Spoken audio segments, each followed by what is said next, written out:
Hi everyone, welcome back to the Spooky Movie Club and the first week of Paranormal Month. We watched The Conjuring 3, The Devil Made Me Do It, released on June 4th on HBO Max and released in theaters, about Ed and Lorraine Warren, the famous paranormal investigators. Did I think it was better than the first Conjuring? We'll see, let's discuss.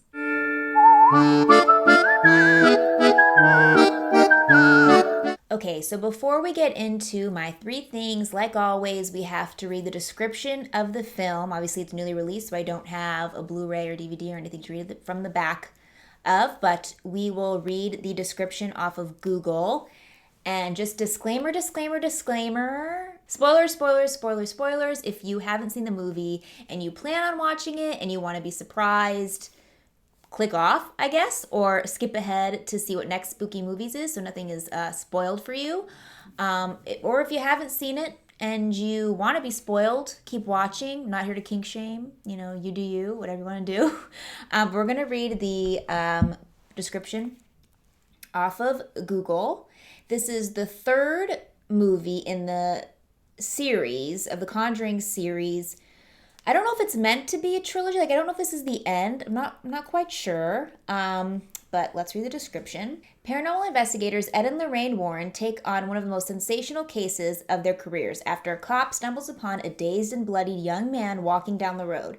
Accused of murder, the suspect claims demonic possession as his defense, forcing the Warrens into a supernatural inquiry unlike anything they've ever seen before. Yes. Very basic description. It is based on a real case. The first case that went to trial, actually, and, the defense was demonic possession. I believe I read that there were other cases that they were going to claim demonic possession, but those cases never went to trial.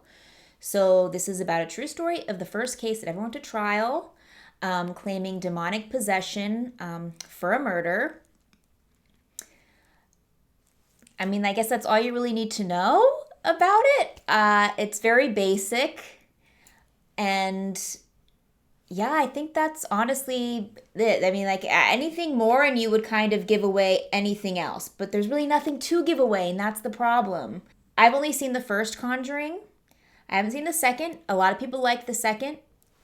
I'm not really sure what I'm going to do if I'm going to go back. Yeah, let's get into my three things, I guess. Okay, we're going to get into my three things, but before we get into that, I want to tell everyone where my mind... This is a new release. It's the first time we're ever doing kind of a new release for the Spooky Movie Club, which is exciting. So I want to give everybody an insight to where my mind was watching this film. As I said last week, these aren't my favorite kinds of films. I don't know why. I'm just not into them. And I didn't really love the first Conjuring. I thought it was a fine film, but just felt very manufactured. And so my expectations were quite low. I thought this would be a fine film. I wasn't expecting anything spectacular from it. And I just feel like they're always hyped up to be something that they're not. Hyped up to be, they're based on a true story and they're really, it's going to be so immersive. You're going to be at the edge of your seat with the tension. And they're never like that. None of them are ever like that for me. If I want something that's super immersive and horrifying, I'm probably going to play a horror video game like Outlast or Resident Evil. To me, those in terms of story and immersion, video games are just better than movies these days, I think, in my opinion, at least for horror films. So if you are missing out of an immersive experience and you never played a horror video game, try Outlast, try Alien Isolation. I think you'll be surprised at how great they are. But that's kind of where my mindset was. I was just, this is going to be a fine film. And with that being said, the first thing I want to talk about is the sound design, the sound, the music, and it just felt very generic, very stock, very basic. There's nothing original about it. There's so many movies. We're going to talk about The Exorcist a lot probably in this review, but that have just memorable sounds, eeriness, music. And this had none of that. It was just like they went into a library and they picked this sound, this sound, this sound. Even the music, everything just felt very generic. Like the very quiet voices of the people, and you have to like raise your volume up to 35, and then all of a sudden it's wow, wow, and you're just like, oh my God, my ears, like, why does this have to be so loud? Why do the voices have to be so quiet? It was infuriating because that's how they all are. All of these Conjuring films, all of these new paranormal, they're all like that. It's all like loud noise, spooky face, and jump scare, and it's just annoying. And why? It just doesn't make any sense. And like I said, the sound effects were weird. Like in the one morgue scene where Lorraine is grabbing onto the hand and she sees me, she knows I'm here, whatever. And Ed sees the big spooky big man in the corner, and he hits his head, the zombie or whatever he was, hits his head on the ground, and there's like this bell sound or like this weird dinging stock sound, so bizarre. And then another scene with the big spooky man, when they're in the house and Ed thinks he's there, but it's actually Lorraine. It's like these weird zombie, like Resident Evil sounds. I'm like, am I fighting a mini boss right now? Like, what is happening?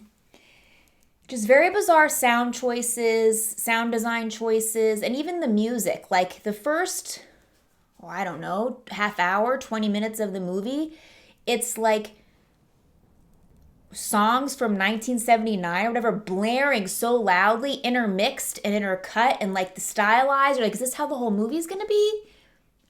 No, it's only the first half hour, and then you get none of that really throughout the entire film, and then it happens a little bit at the end, but it's so bizarre. Like, why have it in the beginning, like this weird rock and roll kind of edgy lighting vibe, and then you're just gonna stop and then maybe do a little bit at the end? It just doesn't make any sense. None of it. It was so confusing, so bizarre, so lackluster. To me, sound and music can make or break a film. It really adds to the immersion. Like, oh, what was that noise? What was that? What was this? You know, and the music, when the scary, creepy music comes on, it just adds to the horror element. And this had none of that. It was just very generic and stock footage like. Okay, the second thing I want to talk about is that I felt that at times they treated the audience like we were dumb as bricks and we don't know anything. And then other times they don't explain anything and it's super confusing and kind of using things only when it's convenient to push the story forward. Example, lots of examples. Ed's heart attack. Okay, he gets a heart attack in the beginning. You think it's really going to play into like how he can't do as much, but honestly, it's only when it serves the story. There's this scene where Lorraine is running. She's running and she falls off a cliff, and Ed literally is like, has the strength, a man who just had a heart attack and who was on medication. And the doctor didn't even know if he was going to live. Okay, he was like, I don't feel comfortable answering that until we run more tests. It's like he was concerned. But no, Ed has the strength to lift Lorraine up. And no mention of, oh man, I gotta take a pill. Nothing. Because there are other moments where some things happen that aren't so as intense as that, and he has to take a pill.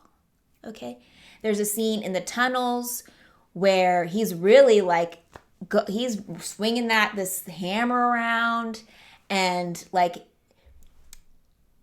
and it's only mentioned, he gets up to the thing and he's like, oh man, Lorraine, sorry, you don't have a pill. And it's just like, if you just had a heart attack, you wouldn't be doing any of this. Like you would, he has a cane sometimes, not all the time. So his heart attack only came up when it served for the story. Another kind of thing, treating the audience like we're kind of dumb as bricks, is the end. When the witch lady is contorting and the demon is taking her soul because, she promised him a soul, and don't remember, what was his name? Aaron? Ooh, Ivan? I don't remember because this movie sucked.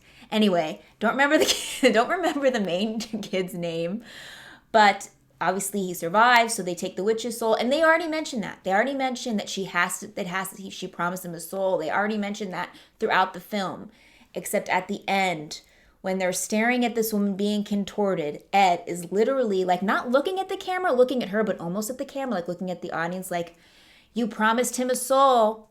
That's right. Now you have to give your soul, so you just better just accept it. Like, we get it, Ed. We know. You don't physically have to tell us as we're staring at this woman. We get it. We get it. We understand. It's already been explained to us. And there are other times like the scene about the waterbed and exploded, and they're like, oh, we put a rug over it because there was water damage, and Ed's like, where was the bed? And she's like, oh, it's over there, and he lifts it up, and I made a joke that he was going to say, this isn't water damage, and it's exactly what he said, but he doesn't tell us what it was. It's okay, it's not water damage, but what is it? You know what I mean? Like, demonic juice? I don't, like, what is it, Ed? I would have liked, like, oh man, like maybe you don't have to say, oh, this isn't water damage, but you can maybe just give a look to Lorraine, some sort of subtle something. It's like just beating us over the just taking a hammer and beating the audience over the head. Like, get it? Do you get it? Do you get it? We get it. Okay, we understand. We are smart. You don't have to beat us over the head. And the third thing I want to talk about, the last thing that I have to mention, I have a ton of other things, but we're keeping this to 3 items, is that this felt all over the place in terms of genre. Like, to me, it didn't seem like a horror film. It wasn't scary. They had weird, like, action one-liners in there, like little quips.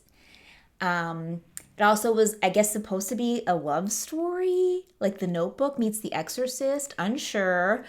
It's just like in the beginning, after Ed has his heart attack, Lorraine is holding his hand, and the priest, I don't know how, oh, did I ever tell you how we met? Who cares? Why are you telling them, like, maybe because she thinks he's going to die. I don't know. But she goes on this story and they flash back to her and Ed. They met at the movie theater and then they go to get ice cream and then it rains. They go under a gazebo. And it's like, okay, great. I don't know what point that has, but at the end, it comes back because Ed is like blinded by spooky witch dust. And he is trying to kill Lorraine with this hammer. And Lorraine is like, Ed, remember, it's me, Lorraine. And he's swinging the thing. Remember, she thinks our love is our weakness, Ed, but it's our strength. And it's so stupid. It's so stupid. And it's like, am I supposed to care? I don't care at all. It was just so out of place to me, and I haven't seen the second one, and I don't know if this I don't know if this connects in any way to the second one. It was like, why does this matter? Why do we care? It was just all over the place in terms of genre. To me, it didn't feel like a full-fledged horror film. It felt like a mixed bag of goop. I don't know. It was off to me as a horror film. I didn't really think it was full horror. So, my final thoughts. I don't know if you've deduced what I feel about this film from the 3 things, but what am I missing? I just feel like this wasn't good. This wasn't a good film. And I'm looking through Twitter. I love it. Conjuring 3, The Devil Made Me Do is amazing. And then like some reviewers that I would watch that I kind of respected their opinion. Like I thought, oh, their opinion kind of matches my own. Are like, I like The Conjuring 3. I'm like, am I crazy? Is it me? Am I just a person who doesn't enjoy the regular movie these days? I don't know. I don't think that's true. I just don't think this is good. This isn't good. And I know I mentioned in the beginning how to talk about The Exorcist, like the callbacks to The Exorcist in this movie, it was just atrocious. And it's like, how dare you? How dare you try to like semi-compare yourself to The Exorcist? You'll never be The Exorcist. The opening shot, I think I saved something on Twitter that IGN had posted. Like it's the same of the priest looking up at that dark, and the house on the cover. I wish I had the Exorcist cover here, of like looking up, so just like blatantly stealing that like whole idea. And I know they thought that it'd be really clever. They thought, oh, we're gonna be so clever, and we're gonna do a callback to The Exorcist. And even when the kid is on the table and he's laughing and contorting himself like The Exorcist, how the little girl's like running, all of that was kind of, I don't know, and kind of insulting to me. Kind of, how dare you? I don't like that at all. I didn't like it. Other people may disagree with me. Probably a lot of people disagree with me according to Twitter. But in terms of how many Rump Jasons we're going to give it out of 5, this is getting 1 Rump Jason out of 5. And it's only because they made a movie. Congratulations. That is your little Rump Jason that you get. I honestly would not recommend wasting your money and going to the movie theater to see this. If you have HBO Max and you want to check it out, fine. But I would not spend your money to go to the movie theater. Okay, now that we're done discussing The Conjuring 3, I want to erase it from my memory and wish I hadn't wasted 2 hours on that film. But we are now on to week 2 of Paranormal Month, and this is a sequel to a movie, I guess. The intended sequel, the, meant to be sequel, wherever it says on the back of the box. I just read it like really quickly. But I'm excited for this one because this is another one that people, I believe, enjoy, I think. Maybe I'm wrong. I think they enjoy this one. And that is The Exorcist 3, from the creator of the original Exorcist. So I've never seen 2, but apparently that's not good. I think. But I think that's the one where they go, Pazuzu. But that's not this one, I don't think. So I have no idea what this is about, and I have no idea where this picks up or anything like that. But after watching The Conjuring 3, I would actually like a demonic possession movie that's actually kind of good. So I hope that this is kind of good.